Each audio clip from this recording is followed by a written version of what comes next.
Hello everyone, welcome to my channel. Please subscribe and hit the bell icon. Brooke has an extreme reaction to RJ's story, and Deacon finds an update on Sugar.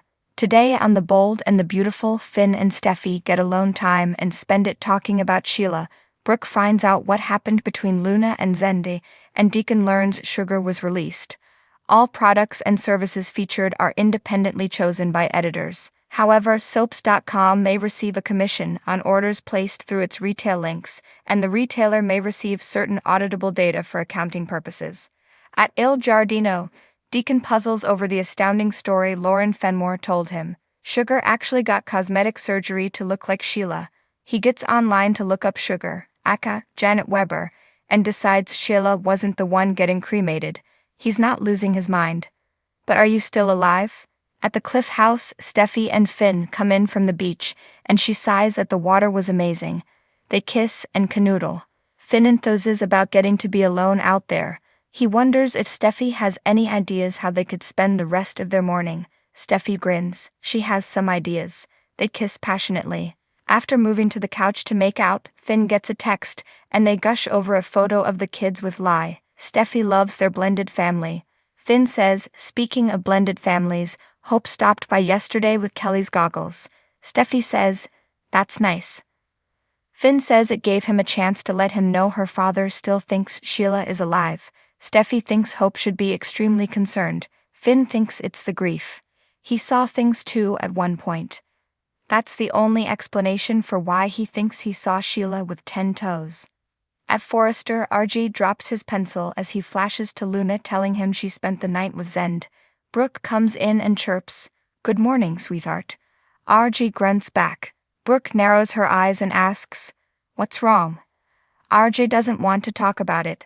Brooke persists. She asks if he and Luna had a disagreement. RG sighs, this is more than a disagreement.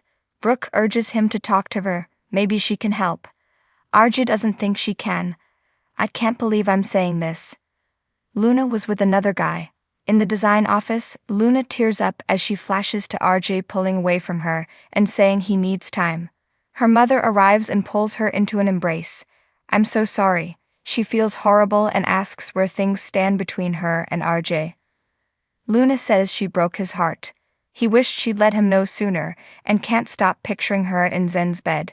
He needs time. Poppy protests that she's innocent in all of this. Can't he understand that? Can't he forgive you? Luna hopes so. She can tell he still loves her. Poppy says that's all that matters, but Luna's not sure it's that simple. She can't blame him if he can't get past what she did. Poppy argues it was an accident. She didn't betray him on purpose. Luna never should have kept this from him. Poppy says she was trying to protect his relationship with his cousin. She asks Luna not to lose faith in RJ's love for her. In the main office, Brooke asks RJ who Luna slept with. He tells her it was Zende. Brooke hyperventilates, oh my god. Luna slept with Zende. RJ explains that she thought it was him. She was drugged by her own mother. Poppy's mints turned out to be more than just Mint's mom. Brooke finds this all hard to believe. RJ tells her he believes Luna. Brooke exclaims, how could Zende do this? RJ believes he wouldn't do anything without Luna's consent. Brooke argues that he knew she was his girlfriend. It's a terrible betrayal. When your father finds out, RJ asks her not to tell anyone. It would devastate Luna if this got out. Brooke agrees, but she can't believe this. She knows RJ is dealing with a lot. But what about Luna? Think about what she went through. How is she? Is she alright? RJ says Luna is blaming herself and thinks she betrayed him and their family. Brooke exclaims, are you kidding, Em? She is not to blame. Brooke can only imagine what she felt waking up thinking she was with her boyfriend. This is a traumatic experience. This is terrible. What happened to her is horrifying, honestly. She rambles. What was Zende thinking? How could he do this to you? He's your cousin. With tears in her eyes, Brooke declares this a horrible betrayal on Zen's part. I'm sorry, honey. She can see RJ still loves Luna. She promises not to tell Ridge and says she's there for him and Luna, whatever they need. She hopes they can get back to where they were before this terrible night.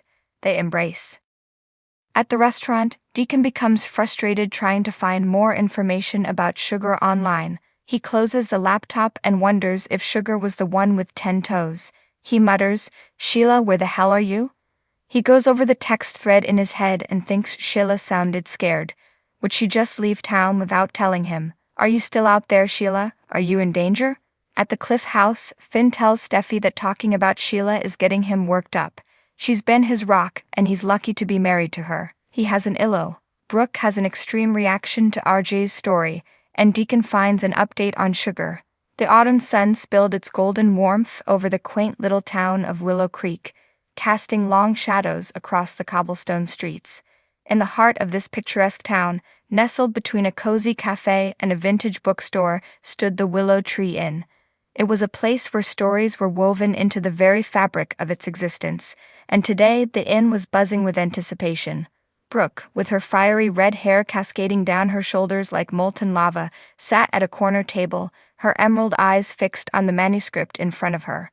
She was a writer, a wordsmith who spun tales that danced off the pages and captured the hearts of readers. Today, however, she wasn't working on her own story. Instead, she was engrossed in the latest manuscript penned by her best friend, RJ. RJ, short for Rebecca Jones, was a fellow wordsmith. But her stories had a rawness to them, a truth that cut through the layers of pretense and reached straight to the soul. Brooke had been eagerly awaiting RJ's latest creation, and now that she had it in her hands, she couldn't tear her eyes away. The manuscript was titled Whispers in the Wind, and it promised to be RJ's most gripping tale yet.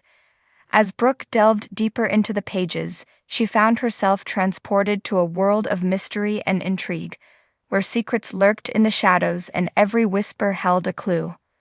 But it wasn't just the story that captivated Brooke, it was the raw emotion woven into every word, the pain and the passion that poured from the pages like a torrential downpour. RJ had poured her heart and soul into this manuscript, and Brooke could feel it stirring something deep within her own heart. As she reached the climax of the story, a gasp escaped Brooke's lips, and she clutched the manuscript to her chest as if it were a lifeline. Tears welled in her eyes, blurring the words on the page, but she didn't need to see them to feel their impact. She could feel it in her bones, in the way her heart hammered against her ribcage, in the way her breath caught in her throat. It was a reaction beyond anything she had ever experienced, a visceral, gut-wrenching response that left her trembling in its wake. She couldn't explain it, couldn't put it into words, but in that moment she knew that RJ had created something truly extraordinary. Across the room, Deacon watched Brooke with a mixture of concern and awe. He was the owner of the Willow Tree Inn, a ruggedly handsome man with a heart as big as the sky. He had known Brooke and RJ for years, had watched them grow and evolve as writers and as women, but he had never seen Brooke react to a story like this before. Concerned, he made his way over to her table, his footsteps echoing softly against the hardwood floor. "Brooke, are you all right?" he asked, his voice gentle. Brooke looked up at him, her eyes still shimmering with unshed tears. I'm fine, Deacon," she replied, her voice barely above a whisper. "It's just RJ's story, it's something else." Deacon nodded understandingly, his gaze softening. "She's a talented writer, that's for sure," he said. "But whatever it is, Brooke, whatever has stirred you up like this, you know you can talk to me about it, right?" Brooke offered him a weak smile, grateful for his concern. "Thank you, Deacon," she said. "I appreciate it. But right now, I just need some time to process everything." Deacon nodded again, respecting her wishes. "Of course," he said. "Take all the time you need. And if you need anything at all, you know where to find me." With that, he left Brooke to her thoughts, returning to his duties as the inn's owner. But even as he went about his tasks, his mind kept drifting back to Brooke and the raw emotion he had witnessed in her eyes. There was something more to this, something lurking beneath the surface, and he was determined to get to the bottom of it. Meanwhile, in a small corner of the inn, hidden away from prying eyes, Deacon stumbled upon an unexpected discovery. Tucked away amidst a pile of old newspapers and dusty tums, he found a crumpled piece of paper, a missing persons report dated over a year ago. Intrigued, Deacon smoothed out the paper and read the contents, his heart sinking as he realized what it meant.